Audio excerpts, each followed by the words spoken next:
Welcome, welcome, welcome to this edition of Sagionic 1027.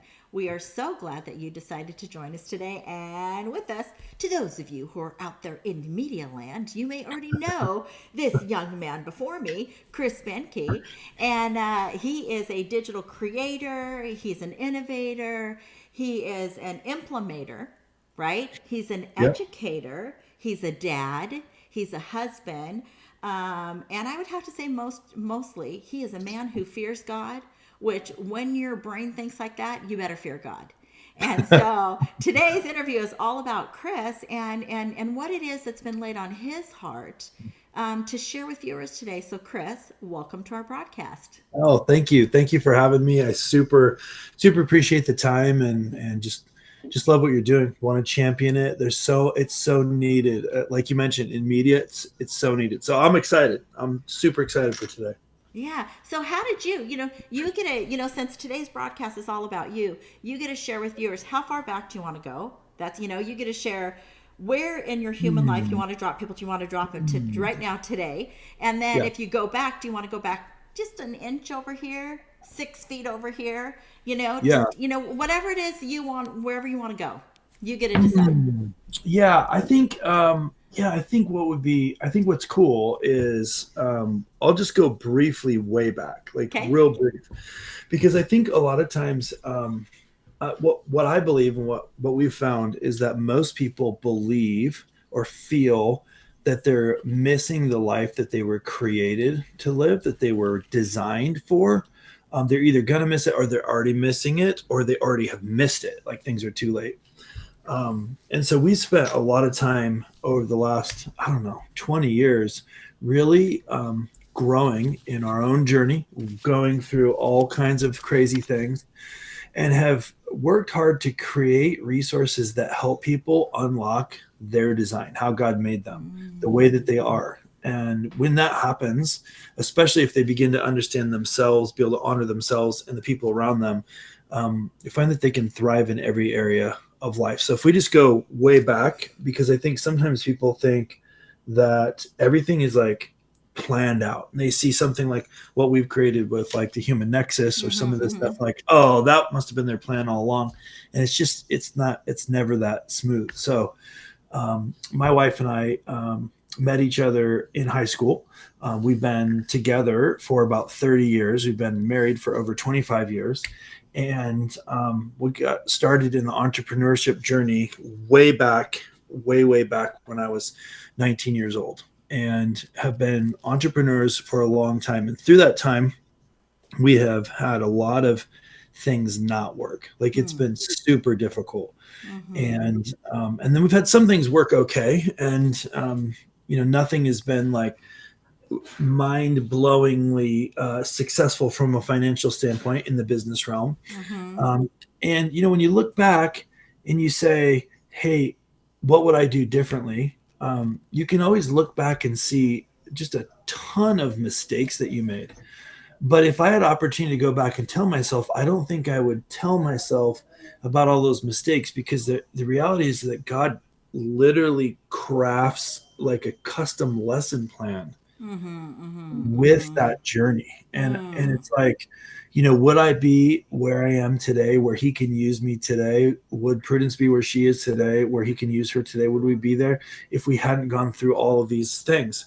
I mean, I don't know the answer to that. I don't think anyone can know that. But I think if we have a mindset of like trying to see what God is doing in the moment, no matter how difficult it is, and recognize that no matter what is happening, God is always good, and he is like leveraging the things that are happening for our good, like it can be super powerful. So I go way back in my No, no, no, journey. no. Pause there for a second, okay? Because Yeah, pause because I'm there. I'm gonna get out my professional microphone here, okay? Okay. Aside from the real one over there. So, truth be told, right? If I go back, if we go back, like entrepreneur mindsets, right? If I go back to what I call Yeah. my AM days, Amway days, right? Yeah. All that reading material under the PMA category benefited me, right? The magic of thinking big, Think and Grow Rich, The Miracle of Thought, Hung by the Tongue, right? Og Mandino, if I James Allen, right? If I think of all these different books back then, they aided in the development of a brain that was growing and that continues to grow, right? So we can go back and cast a shadow and see, okay, maybe that wasn't the win all, right? You Yeah. know, and not discrediting the organization, because I mean they're incredible, but we Yeah. can there's always a takeaway. There's always a takeaway. Yeah. If you let it, right? If you let it. So one of the things I think that the enemy tries to do is really highlight all of the things that went bad. And a lot of people say, oh, if Satan's saying it, then it's got to be a lie. That's actually not true at all. Satan just because he's the father of lies, he actually uses almost always uses almost all truth, because it's so compelling, and then he twists it into a lie. So like he'll leverage all of the difficult things, all the stuff that we would have done differently, to weave a story that we are not going to be able to live the life God meant for us to live, or do what he designed us to accomplish, fulfill our mission, whatever. But the reality is that only becomes true if we give him the audience and allow him to tell us that. So, as I was talking to somebody the other day, and they were like, what would you tell the 20-year-old version of yourself? and it's like, I could save myself from so much pain. I could give myself some really great stocks to invest in. But the thing is, if I altered that, I wouldn't be where I am now. And where I am now, when I look back, it's like God has orchestrated all this stuff, good, bad, ugly, mistakes I made, things that were outside of my control that were still bad, things that were good, and weave them into this lesson plan to kind of facilitate what he's having for us to do for the future. And I just think that the enemy wants to come in and tell us, yeah, man, you blew it. You missed your chance. You're too late. It's too old, too far, not enough. But none of that's actually true. And if you look at all the superheroes in the Bible, just every single story, those journeys were always just riddled with difficult things that people had to overcome. And guess what? They didn't do it perfectly ever. They didn't do it perfectly. So it's more about having the right mindset, right? And so, you can look back at some of the books that you're referencing and go, oh man, I don't know. Maybe some of those weren't the healthiest, or maybe they were a little bit too whatever, not good, or anti-Christian. But the reality is that the pieces of truth that are in that are God's truth, all truth that's true. There's no different truth. There's not my truth and your truth. But the things that are true, those are all God's truth. And the enemy likes to take those and corrupt them. So I don't know if that even fully answers your question. It does, but I'm gonna walk away from that and say the most important thing that you hammered in on, if you allow it. Yeah, if you allow him. If you allow him, because he's not omnipresent. He's not. And here's my picture that came out yesterday. My viewers are going to love my craft, right? Here's my craft. My craft is, see that scary looking thing? Yeah, I see him. That is how modern day Christianity has marked out little d to be. When in actuality, right here where all of these are teeny tiny demons, and that's the equivalency of little d. He is just another demon that was cast from heaven. He's not omnipresent. Either it is what it is, which Jesus came to defeat the work of the enemy, to destroy the work of the enemy, or he didn't. He either did or he didn't. Right? So instead of us getting out this little scapegoat chart and say, it's the enemy, he's the prince of the power of the air, it should be, why am I not taking my stand as a son or a daughter of the Most High and Holy 100%. God, who is an heir to the throne of God? Yeah, 100%. My words, partnered with heaven, are more powerful than the gates of hell. Yes, absolutely. I think there's two camps that Christians find themselves in. One camp is, oh, we shouldn't care about Satan at all. He's a moron. And then the other camp is, oh my goodness, there's a devil under every single rock. And the reality is that we need to be aware of the enemy's devices. The Bible tells us that our battle's not against flesh and blood. So we need to stop battling each other. We need to break down the division. We need to squarely understand what our battle's against. And then at the same time, we shouldn't be, oh, I see him in there. There he is. He's right in there. Like, we shouldn't be looking for a devil everywhere, because Jesus already dealt with that. Yeah. So it's not that he doesn't have any ability to influence. Correct. It's about our willingness to give him audience to make his case against us. And that's the thing that I've been really trying to learn the last few years specifically, is how do I purposefully decide to not allow myself to give him audience to make his case, because he's a great deceiver. So he's super good. He studied me. He knows me better than myself. So if I give him an audience, he can make a pretty good case. Oh, you messed this up. You did this. You shouldn't have done this business deal. This thing failed. You let this person down, blah, blah, blah, all these things. And those things are all true. So I'm not saying pretend like those aren't true.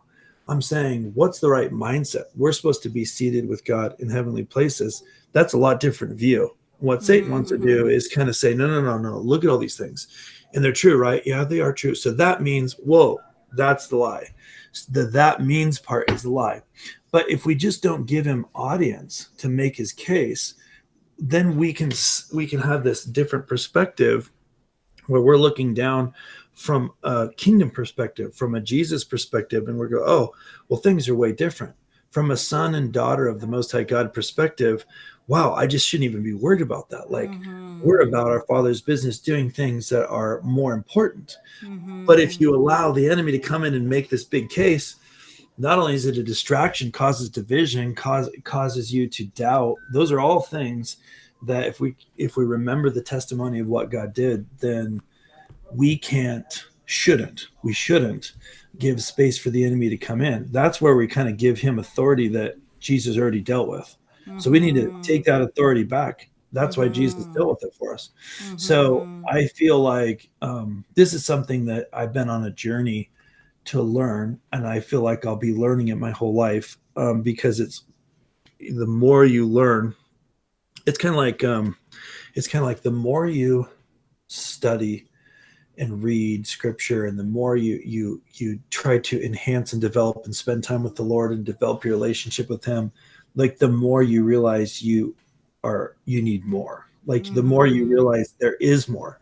And the reality is we're going to be learning about God and all of the infinite things about him for eternity. So there's plenty to learn. And the more you understand, like, the more he reveals. So anyway, this is really good, Chris, because so on what we just spoke on, the Lord gave me a terminology, and the terminology is, I'm not going to give credence to little d. Right? Yeah. So if last week I'm rolling home from a business meeting and I get a flat tire, and it's my first flat tire at 55, right? And I'm on the 205 freeway. Praise the Lord. I just happen to have a strapping son that's almost 37 who comes to his madre's, perfect. His madre's rescue. And I'm like, do I need to get out? What do you need to get out of the car for? Right? Who fixes the tire right there when the wind is blowing everywhere. Praise God, it wasn't raining, right? And so, but if now I've heard people that would say, oh, the enemy's attacking me because da da da. Well, I ain't giving him credence. I'm not pulling him into my show with the Lord, because I can look at another picture, right? So I like to think of what you guys are doing. I like to think of what you guys are doing as mental mind management. Right? Because truly, when it comes down to life, everything is about mental mind management. And those who are going to excel, right? Even Paul saying, I do beat my body and bring it into subjection. That wasn't his physical body. It wasn't, put your right foot in, your left foot in, right? That wasn't what that was about. That was his mind, right? Yeah. So break down to viewers what you and Prudence are over there doing in your team in the Nexus. This is incredible what you guys are doing. Yeah. So basically, about 15 years ago, we had a company where we were helping businesses do team management, team optimization, leadership training, and hiring. And in that, we developed a set of resources and things. And it was amazing. It was super awesome. One of the things that it was kind of like collateral blessing, was we began to by developing this for business, we began to experience better communication in our marriage. We began to understand our children better. And we began to realize this isn't just applicable. I mean, it's super obvious now, but at the time I was like, whoa, this is like not just for business. Like this helps with everything. And so over the last 15 years, we've developed a technology that's called the Human Nexus. It's called the NEXUS Profile. It's an assessment. It's not a personality assessment. It's an assessment that quantifies the unchanging motivators of who someone is. So the idea is behind it is that God designed each one of us with a specific kind of recipe, specifically suited for the purpose that he has designed us for. Okay. I personally believe that he has a tapestry right now going. It's an 8 billion puzzle piece puzzle, and each one of us is a place to fit. Because he has such grace and mercy, he can, like real time, in the way only God can do, modify it according to the way we live our life. So it's never too late. Okay. But he has specifically purposefully designed us to fit in a certain way. So the concept with the NEXUS Profile is it's quantifying that part, the design, before the world came in and kind of misconstrued it. Over the last 15 years, we've taken that assessment and we've developed a whole bunch of workshops. They're called God Designed. So we have God Designed Business, we have God Designed Leadership, we have God Designed Marriage. We have several of others too. We have these different workshops, and what they are designed to do is to take a person through with the assessment and learn, for many people, the very first time, what their design actually is, what their core motivational drivers are. It's really like the reason why the behavior and the decisions and the thinking. It's like the gas in the car. Some people run on diesel, some people run on unleaded, but like if you put the unleaded in the diesel car, it doesn't work.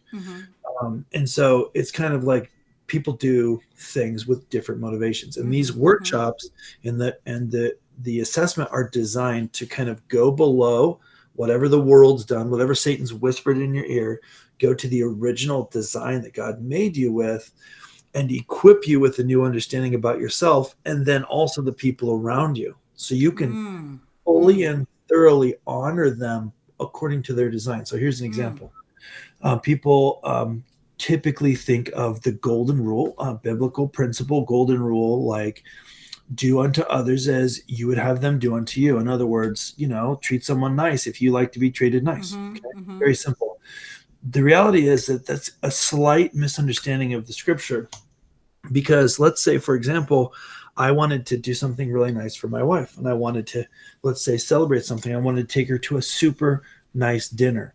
And if I wanted to treat her unto the way I wanted to be treated and take her to a super nice dinner, I would find the nicest sushi restaurant in Bend. I would take her there, and it would be amazing. And I'd go talk to the chef, and I'd have him like make some special dish and everything, because that's how I would like to be treated. That's who I am. The problem is that she doesn't like sushi.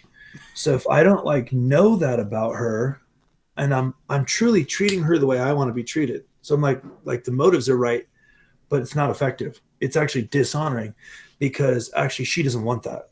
So the right understanding of the scripture is actually do unto others as they would have you do unto them, which it makes sense when you say it out loud, like treat them the way they would like to be treated.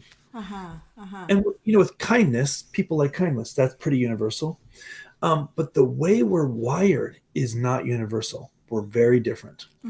And so if I can learn, and so, for example, with my wife and I, we are very, very different. We are complete opposites. In fact, I think it's not an accident that the Lord brought us together, because we are the most profound different of all the couples that have ever taken our God Design workshop. We are more different than any other couple. So we have just myriad of examples, and they say opposites attract, and that's kind of actually proved to be the case as we've kind of done these workshops over the years. But we are the most different. So I feel like it's not an accident that the Lord kind of orchestrated this as a way for breakthrough and understanding, and to realize what she does is way different. Now, if I can honor her through that, um, it's unbelievable the breakthrough that can happen. But it's not just for marriages, like your coworkers, your boss, Mm-hmm. your children, Mm-hmm. the people in your Mm-hmm. ministry, the people at church. Like, Mm-hmm. how can I, if I could first understand myself, honor myself, second, Mm-hmm. understand others and honor them, it literally will, I mean, what we say is true. It will Mm-hmm. literally allow you to thrive in every area of life. Some people are like, oh, that's kind of a bold claim, but it's really not, because if you think about it, the way God's designed things, this is how he's designed it to be. It's Mm-hmm. just that the world kind of drifted away from his design. God's design is to, look at it. Jesus's life was patterned. He was always honoring the different people, what they needed, whether he was Mm-hmm. praising them, encouraging them, or scolding them. Mm-hmm. He was always honoring them Mm-hmm. the way that they were. Mm-hmm. We've kind of gotten away from this thing of, I mean, honestly, in Western culture, it's kind of like the extroverts are going to thrive the most. They're going to be in sales, and they're like, they're going to go do this thing, and the introverts are going to, go hide and, do art in a room or something and not talk to people. And the reality is we've kind of put people in these boxes that God never intended. Mm-hmm. Um, and so what we're really trying to do is give people tools that will unlock this. And for many people, totally the first time. Some people freak out a little bit though, because they're like, oh, I don't like assessments because I can do all things through Christ who strengthens me. And here's the irony of it is that the verse itself is actually indicating that you can't do all things without Jesus. Exactly. So the And Nexus profile. this is beneficial because if we think of it for a second, right? I'm sorry, but Sister Shawn can't be thrown into an office to do admin work because I have to have my outward people time, right? Yeah, I have to be able to totally. but if you have before you, okay, let's just take it back to Deuteronomy. I said before you blessings and cursings. If the Lord has downloaded business insight ideals to people that can help other people thrive in any area of their life, who Yeah, doesn't want to thrive? Everybody totally. wants to thrive. And if you Yes. say, and even when you run into people who would say something as, I want to be careful how I word this.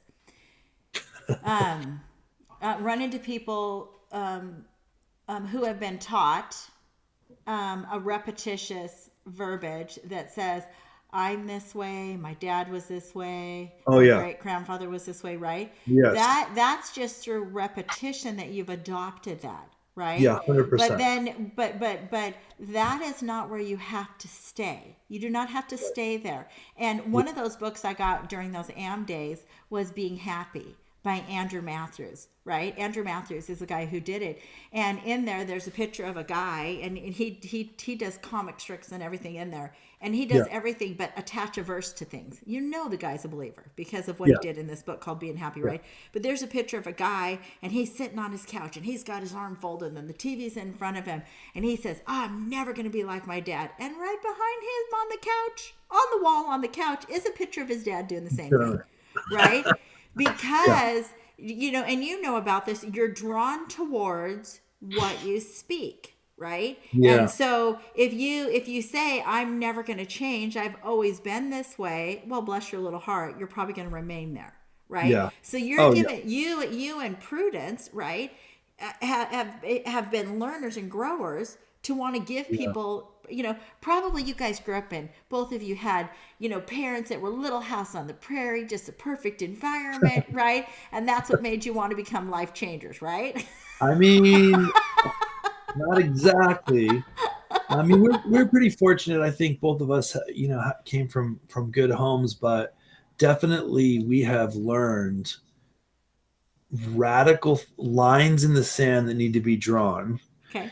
Um, like exactly what you're saying, like the just the mindset of, you know, my dad was a my grandfather was a dentist, my dad was a dentist, so I'm a dentist.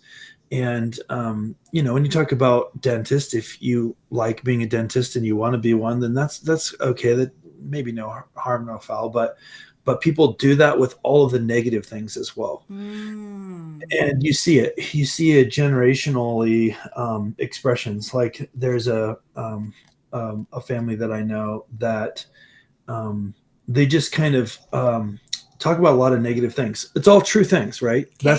That's the trick of the enemy, right? They're true things that are bad that are happening in the world or to them. And then they have this expression they say, and it just really stood out to me when I heard this. And they were all kind of saying it, such is life.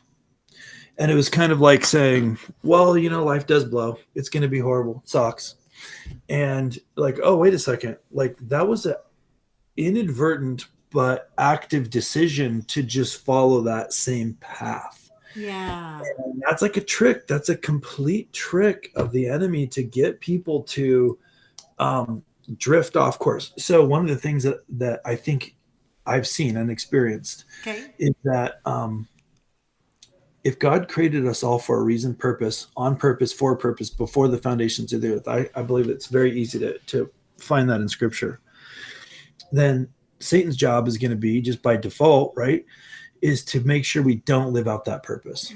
So the thing is he sometimes wants to get people just in a horrible, horrible situation because he hates mankind.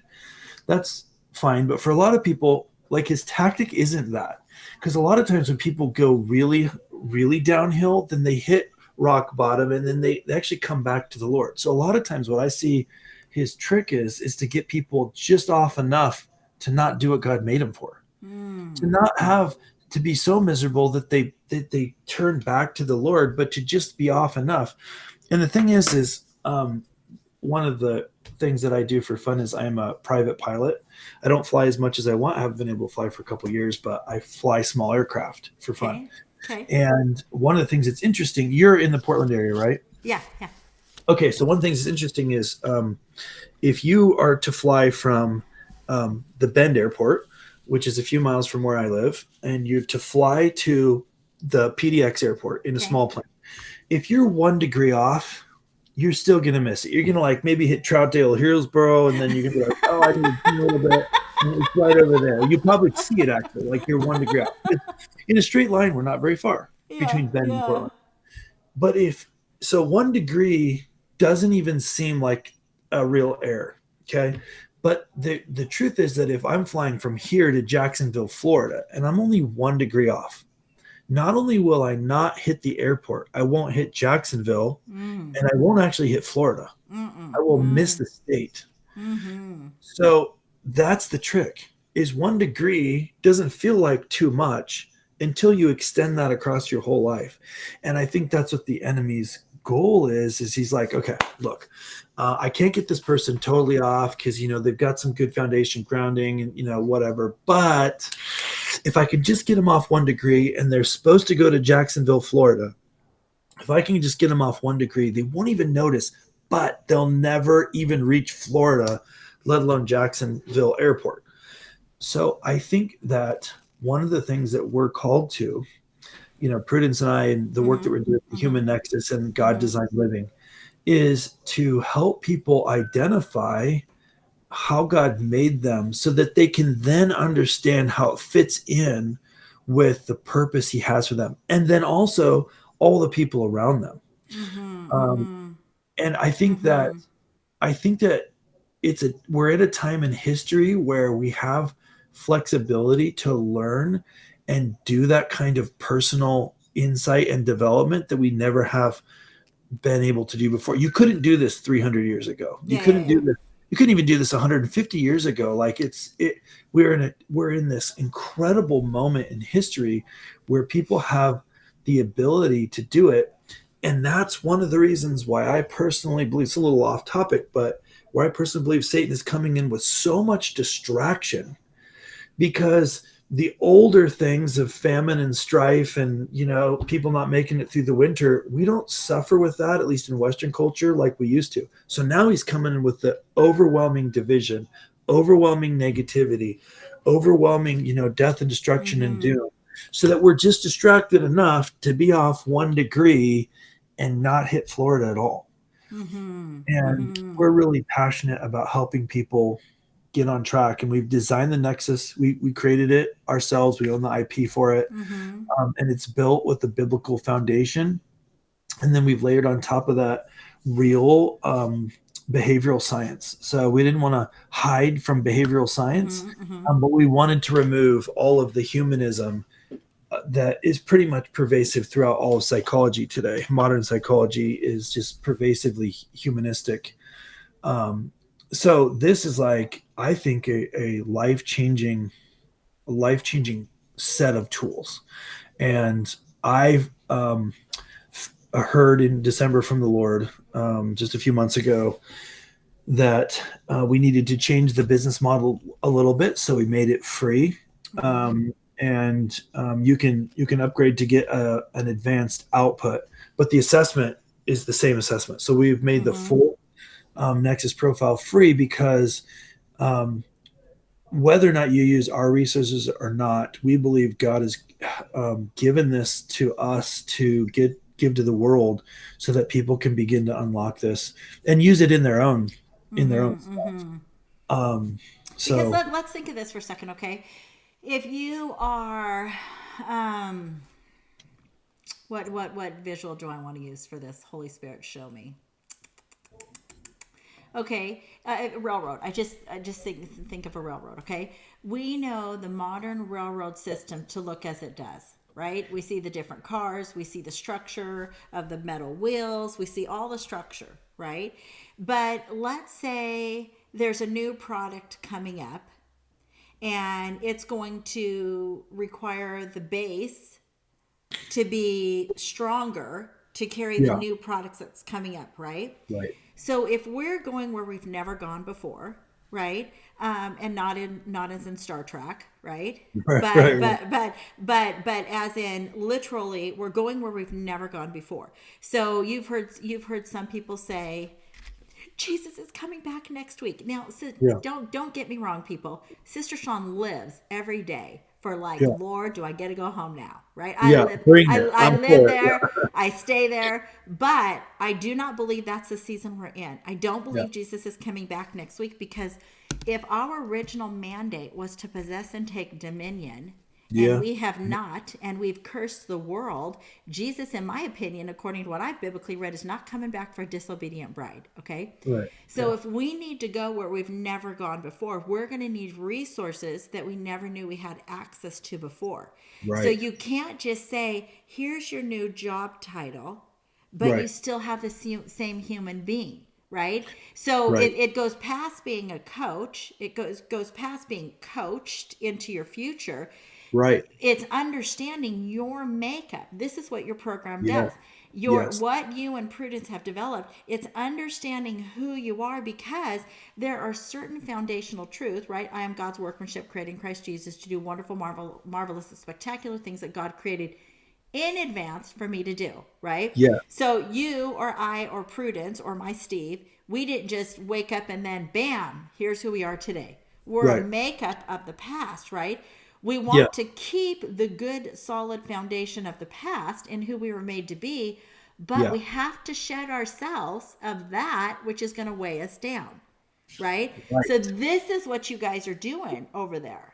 Yeah. Yeah. And I love the way you're saying that. We believe that every single person has three things, and they only have they actually only have these three. They have who they are. Okay. So that is like, that's like what the Nexus is quantifying. So that's like the design, the innate, unchanging motivators that make up who we are. It's the way God designed us to think, if you will. And then we have what we are. Now, I define what we are as our life experience. That's like what you were talking about. So if I spent the last 10 years learning how to be an incredible stock trader, investor, day trade person, and I just poured my whole life into that would become part of the what. Okay. It doesn't change the who. It doesn't change God's design, but it added experience.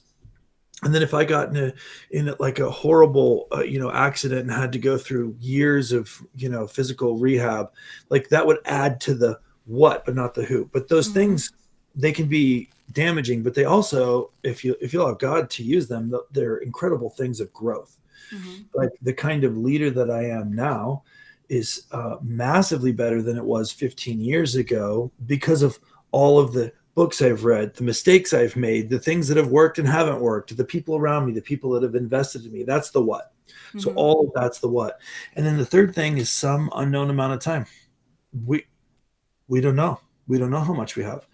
Mm, Um, mm, and those mm, are the things. Like mm. those are the things that we. Those are the three things that we need to steward well. And if we're not stewarding any one of those three things, the time, what God has taught us in our life experience, or how He made us in the first place, then we're not going to fully live into the purpose that the Lord has set before us.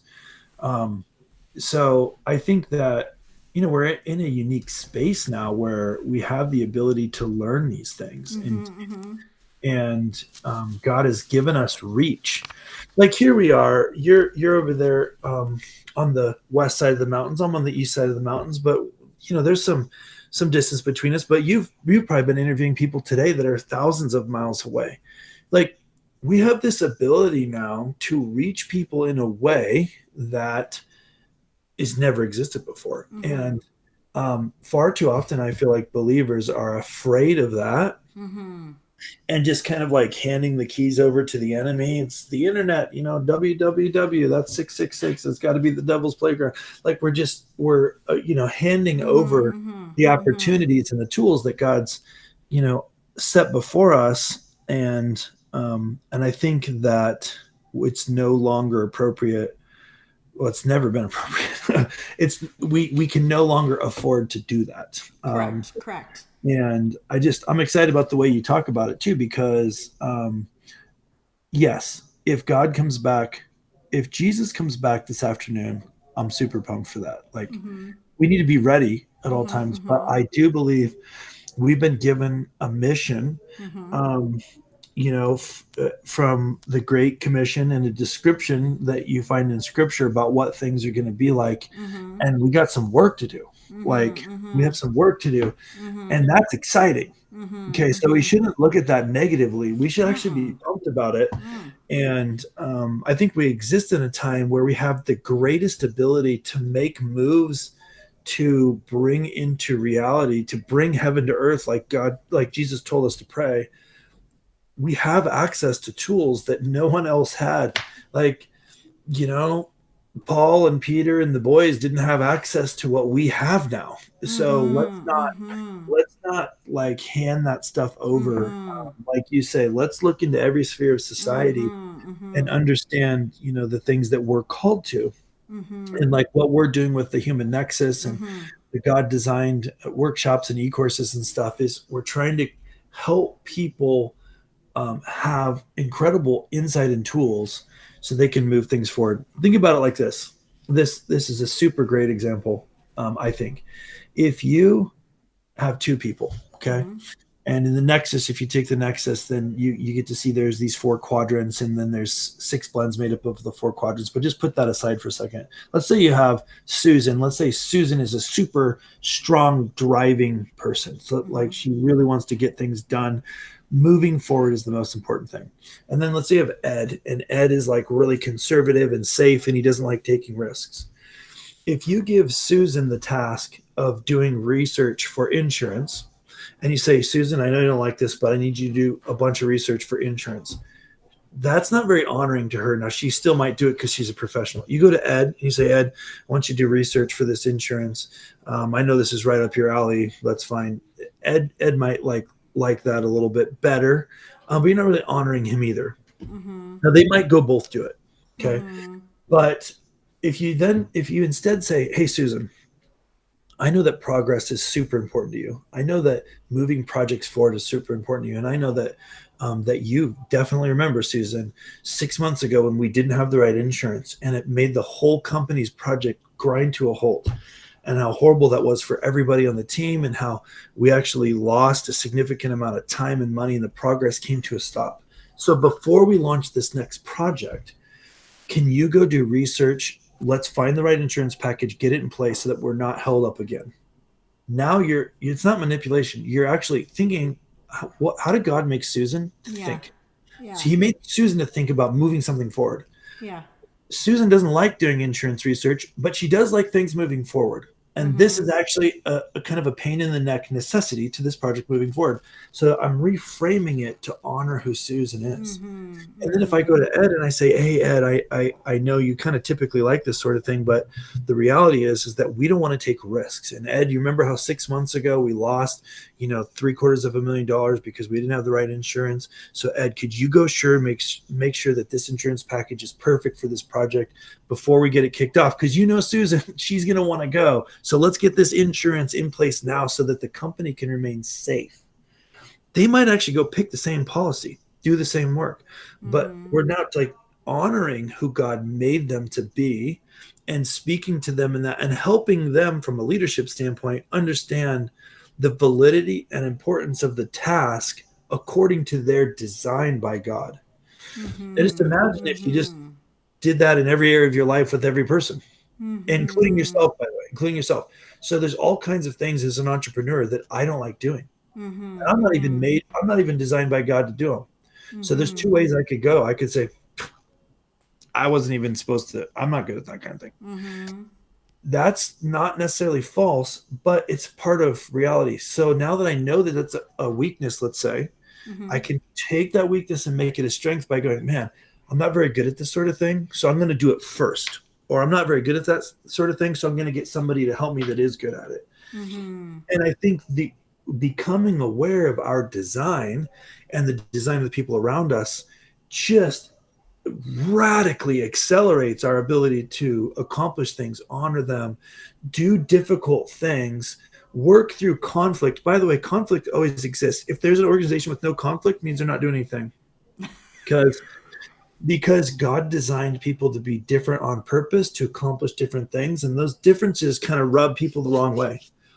It's how you Mm-hmm. act in the conflict, how you honor the person in the conflict that matters. It's not Mm-hmm. striving for no conflict. Iron has to sharpen iron. We have to have that. We have to interact in a way that is Jesus like, not Mm-hmm. destructive. Mm-hmm. So anyways, at the end of the day, we're trying to create opportunity for people to have this kind of breakthrough new understanding about themselves and others that allows them to just have this kind of totally new approach. Because Mm-hmm. when conflict comes or difficult things happen or challenges are presented to us, that's when it's really hard. Like it's a little easy when we're just talking on the podcast, but like when there's conflict and money's at stake and jobs and people and visions and and hurt feelings, that's when it's the most important and the hardest to actually honor ourselves and the people around us. So we're super Mm-hmm. pumped about it. I couldn't be more excited for what God is doing and where he's taking us and the church Big C into the Mm-hmm. future. Mm-hmm. Mm-hmm. I mean, I'm just Absolutely. so pumped for it. Absolutely. Absolutely. And it's really good what you guys are doing because there's a lot of different business groups out there that are Yeah. designed around the business mind or a business or what kind of business are you going to. This is just human relations 101. It to me it almost takes discernment to the next level. Yeah. Yeah. How to truly understand discernment, right? Right. Or if we think of wisdom in the proverbs, right, how to truly understand it. Well, Right. you'll like this. A couple of weeks ago, as I was awakened in the middle of the night, I decided to say something to the Lord I've never said to him before. Okay, so he wakes me up, he makes me aware of something, and I'm praying over something, and then I said, okay, Lord, now that you've woke me up in the middle of the night, I would like you to take me somewhere in heaven that you've never shown me before. And I said it just like this, because this is how I talk to my Father, right? So all of a sudden I see something that looks like it's like this grid metal substance of some sort like this. And Yeah. behind this substance, there is life substance trying to push through it. Okay. Mm. It wasn't living water. Okay. And so, as some form of life substance is trying to push through this, I am like, what are you showing me, Lord? What is that? Yeah. And he said, they have not because they ask not. And Mhm. I see like life, some form of life substance trying to push its way through this, right? And Right. one of these things were even bent. And I'm like, Father, what are you showing me? And what is that? He says it's a holy grid. And I was like, what are you talking about, Lord? Right? Mm. And this is what he Yeah. says to me. Up until this point in human history, I have given visions, dreams, business ideals, business concept to image bearers, plural. Yeah. But this is a holy grid because what is needing to be implemented in the Earth's atmosphere is only going to be accessible to those who have consecrated themselves before the Lord. Wow. And these are business ideals and concepts that are wanting to come to represent on earth as it is in heaven. Yep. So Yeah. fill in the blank, business strategies, new inventions, new this, new that. We don't know what the next is, right? You got a screen there behind you. I got a screen over there. I got Yeah. X amount of light bulbs over here in my studio, Yeah. right? Or we go back to I don't know what we were doing. The Price is Right. My husband had us watching The Price is Right this last week. And on there, they had it looked like a big album, but it was actually the first DVD. Well, I didn't know they were Oh that big. wow. I missed that Wow. memo of the first DVD, Yeah. right? It Yeah. was an Yeah. Those RC, big razor discs. The big exactly. one. Big, Yeah. big, big, big, right? Well, okay, and then we went from that, and then, or think of all the fast track of everything, right? Think of Yeah. when cell phones first came out, how big they were, right? Or think Oh of, yeah. okay, I've worn contacts since I was 16 and now I'm 55, right? So we think of all these different changes, right?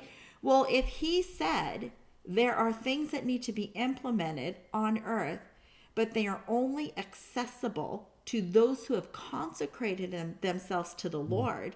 I want to know what that is. I want to Yeah. know. I want to know. Forget what's behind door number one, right? On Right. whatever that program was. I want to know what is it that needs to come down into the earth's atmosphere, Lord, right? But what Yeah. you guys are doing is preparing people, Nexus, the human Nexus, right? You're Yeah. preparing people for the next, I see us, right? Let us Yeah. Yeah. create man in our image, us, right? Who are we, us, mankind? Who were we originally created to be? How do we walk back? How do we go back in time to walk Yeah. forward in time, right? And I just think it's brilliant what you guys are doing over there. Oh yeah. Thank And you. so, yeah, so this is great, but there's more. You want to know, Yeah. Lord? I want to know what's behind that holy grid. Yeah. Literally, Oh yeah. he called it a holy grid. Yeah. Literally a holy grid. Yeah. That is super cool. And I feel like it's yeah, it's resonating with a lot of things that I feel like he's showing. And it's resonating just from a practical standpoint. So I've been teaching these workshops for years. The ones that we've been teaching for years are God designed business, God designed marriage, and God designed leadership. Now we have some others too, but those two have been teaching a long time. What's interesting is every single time I am preparing for those workshops, the Lord teaches me something pretty radical every time. Like I've never not gone, oh my goodness, I need to add two more lessons. Like it's always like, so Mm-hmm. he's always revealing more, which tells me, and it's been years, right? So it tells me we're just scratching the surface. Okay. Mm.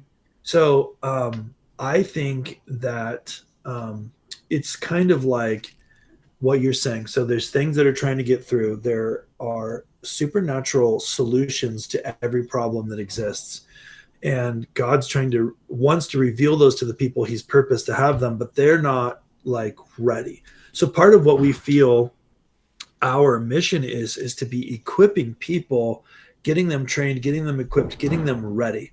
Because one of the things that I think is interesting is the way God designed us, from what I see in scripture and what I've experienced in my own life, is he designed us on purpose to not really be able to do everything ourselves. Mm-hmm. Mm-hmm. This goes into the the design. Like when you see someone's score, a NEXUS Profile score, for example, like there's low parts and there's high parts. Um, and what we believe and what we've proven to be true with the Nexus is that you can't get more of something. It's not like some, personality assessments where they're like, okay, your compassion's real low. You need to work on that. You need to grow that. This is like how God made you. So he designed you on purpose with strengths and less strength. I wouldn't even necessarily say weakness, but they're just less strengths. And I think he did that on purpose so that this person over here is got the match for that. And these 10 people all have matches for this bigger project. I think he did that because the greater opportunities that we take advantage of to learn about, work with, and honor others, and everybody's functioning according to their design, the more of a glimpse we get to see about who God is, because we're designed in his image. And the way I describe it is we're really like a shadowy reflection of God because we're not perfect. But the more we learn how to work with others and honor and collaborate according to the designs God given us, the greater picture we get to see of the Lord through the interaction with the people around us. I don't know why God did it that way. It seems inefficient, but he definitely did it on purpose. It's super obvious, right? Like so we need to embrace that and learn how to operate in a way that is the most honoring. Because even when Jesus, if you look at Jesus's life, even when he kind of like he went from town to town railing on the Pharisees, right, and then teaching lessons.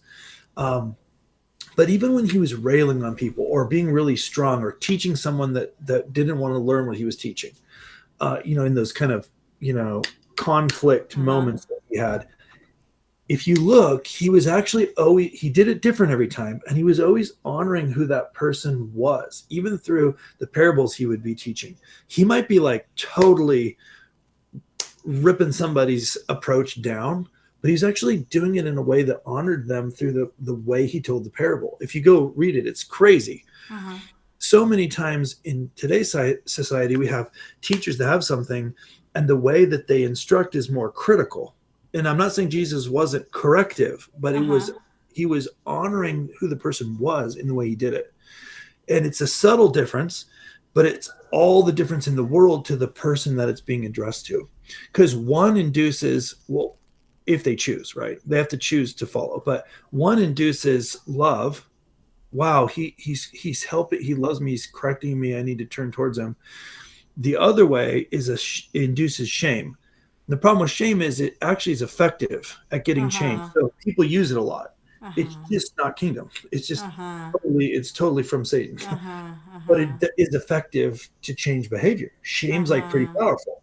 It's just not the way Jesus did it. And so we can move away from using shame as a motivator by learning how to honor who people are.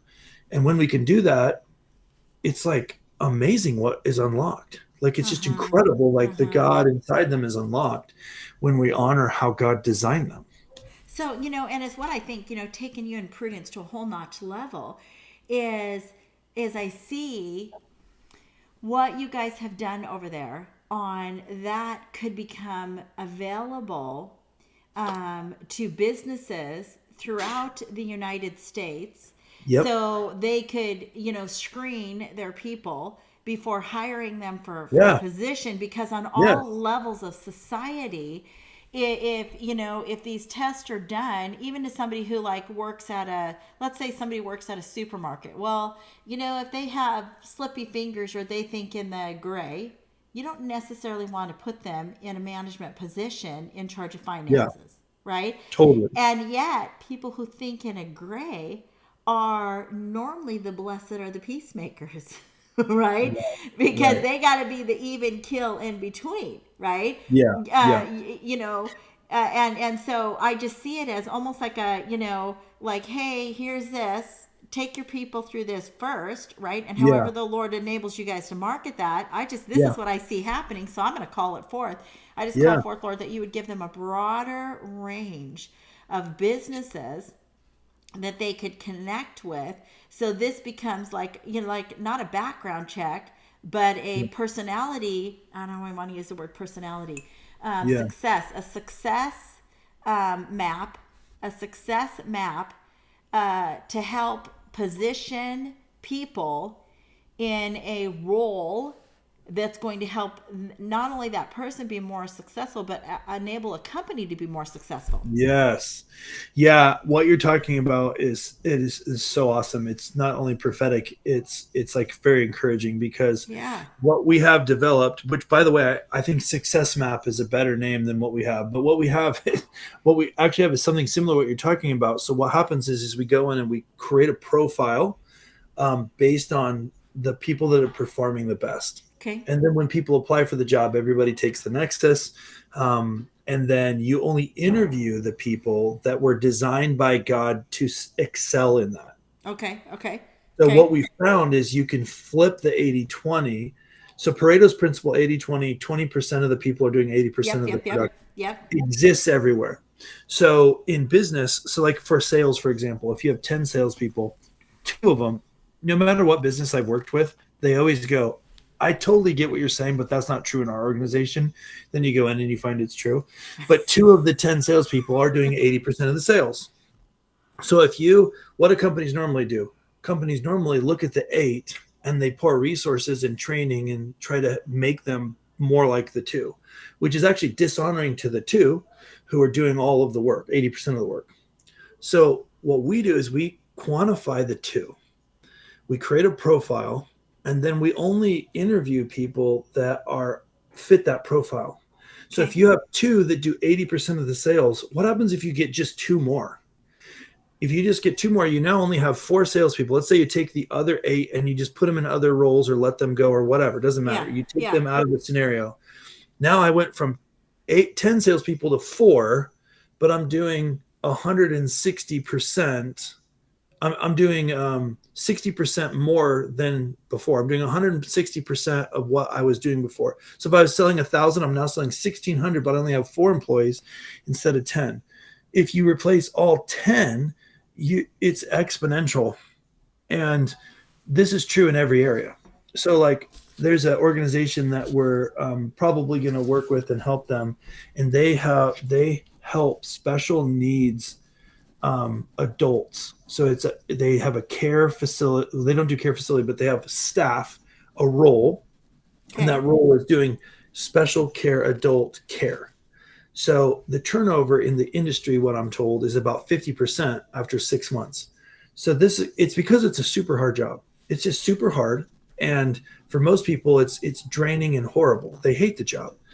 But then there's it's not 80-20. It's more like 95-5. But there's 5% of them that are like, this is the most rewarding thing I've ever done in my life. God made me to succeed here.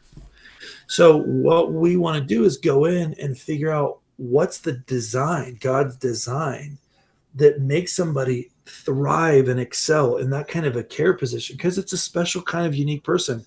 If you get that person in there and you lower the turnover rate from 50% to even 45% or 40%, but I believe it could be lowered down to 15%. But if you do that, everybody benefits. The patient benefits, the employee benefits. The company is spending tens of thousands of dollars training people that quit after 6 months. And those people didn't have a good experience. So that's like 6 months of their life they never want to relive, right? Like, if you just start by getting the right person in there according to the way God made them, then literally every single person benefits. And this is how you flip the 80-20. This is why we say this understanding unlocks the ability to thrive in every area. It's like, if I can learn how to honor my spouse, my marriage will begin to thrive. If I can learn how to honor my children, my parenting child relationship thrives. In my business thrives. So it's really, at the end of the day, it's really not that complicated. It's all just about understanding how God designed things and honoring that design.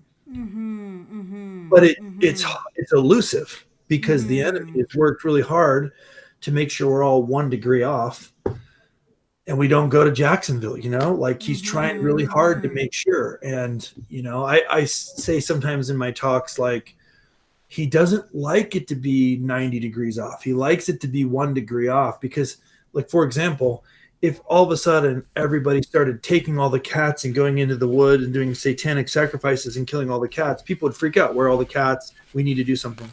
But if he can just kind of have everybody not be that obvious, but just have them not do what God made them to do and just kind of live their life and drift through life and kind of float along. And, nothing's horrible, but nothing's really good, and just kind of float along. Nobody has that wake up moment where they're like, oh my goodness, I gotta seek after the Lord because this is nuts. I can't do this anymore. If you can keep them with the way that I can't do this anymore moment, but not on this is what I was made for by God moment, then we miss it. We don't go to Jacksonville. We end up in the Gulf of Mexico somewhere instead of going where we're supposed to go. So anyway, we're pumped about it. We That's think it's so good. And now, cool. okay, I'm getting this phrase. I don't have the fullness of it. I'll snapshot this for you. But Okay. so first, I wrote down marketable employment through mind management analysis. But then I'm like, no, it's not employment. I don't like that word employment. So what word are we going to put in there in its place? Marketable engagers.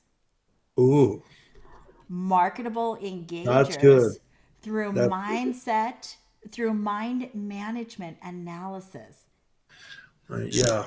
Can you send that? Right? That's Yeah, super I'll good. send it to you. Marketable engagers through mind management analysis, Mind right? management is so good. Yeah, Yeah. because that's what it's all about. Okay. Yeah. And so we've just, I want to let all of our viewers know that underneath this YouTube interview, you're going to see the word more. If you click on the word more, you'll be able to access the People Nexus, right? And you'll be Yeah. able to access all the all the projects that Chris and Prudence are out there doing, and soon here after this one, we're going to have dialed in. We're going to get Prudence on decks, and then we're going to get both of you back on deck Yeah. because there's power in fluidity. There's power Yeah. in the fluidity of they two shall become one flesh. Yeah. And you're going to be fascinated to see who you guys are lined up right next to, because you don't get to see who the other people were that I Right. interviewed. But I know that the Lord just sometimes he just throws the theme out for the day, and then they're reeling in one after the other, and I'm like, man, you can't Sweet. make this stuff up. Can't Perfect. make it up. I'm excited. So thank you so much, Chris. I appreciate your Yeah. time. Hang out there for a second. I want to tell all of our viewers, thank you for coming to this episode of Sagionic 1027. And until our next episode and our next guest, may the Lord bless you. May the Lord keep you. May the Lord make his face to shine upon thee always. Blessings. Bye. Bye.